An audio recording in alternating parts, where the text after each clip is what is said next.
Salut tout le monde! Pour ce premier épisode de Comics Time, on va parler de Shazam.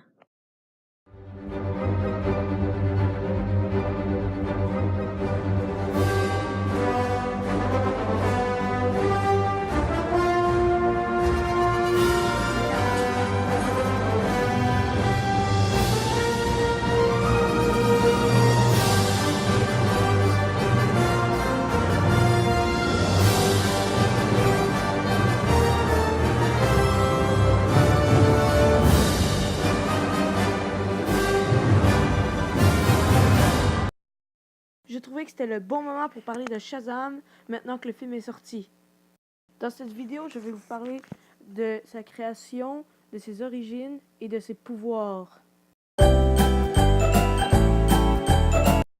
Avant tout, il faut savoir que Shazam n'a pas été créé chez DC Comics, mais bien chez Fawcett Comics, et portait le nom de Captain Marvel. Pour faire ce personnage, ils se sont inspirés de Superman, avec son grand succès dans ces années-là.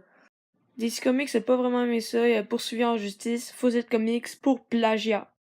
Je vais pas vraiment entrer dans les détails, ça a duré 10 ans, le débat, et finalement Fawcett Comics a laissé tomber. En vrai, il faut juste savoir que finalement DC Comics a acheté le personnage, et vu qu'il n'y avait pas les droits sur le nom Captain Marvel, ils l'ont appelé Shazam. Billy Batson est un jeune orphelin de 15 ans qui n'arrête pas de voyager de famille d'accueil en famille d'accueil. Arrivé dans une nouvelle famille d'accueil, Billy ne se sent toujours pas à sa place, décide de fuguer et se fait poursuivre dans le métro par des brutes. Dès qu'il s'enfuit, il se fait téléporter au rocher de l'éternité où se trouve le sorcier Shazam. Le sorcier lui dit qu'il n'est pas digne de porter son pouvoir. Batson, énervé, lui dit qu'il ne trouvera jamais de personne digne à 100%. Finalement, le sorcier décida de lui laisser ses pouvoirs. Il devait juste simplement dire le mot Shazam. Il devient un nouveau super-héros vraiment cool. Pas longtemps après, il devient ami avec Freddy, qui est d'ailleurs le seul de la famille adoptive à savoir qu'il a des pouvoirs. Shazam a plusieurs pouvoirs. En vrai, il y en a 6.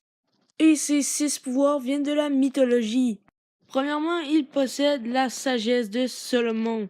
Il possède aussi notamment la force d'Hercule et l'endurance d'Atlas. Ensuite vient la foudre de Zeus. Et pour finir, il possède le courage d'Achille et la vitesse de Mercure.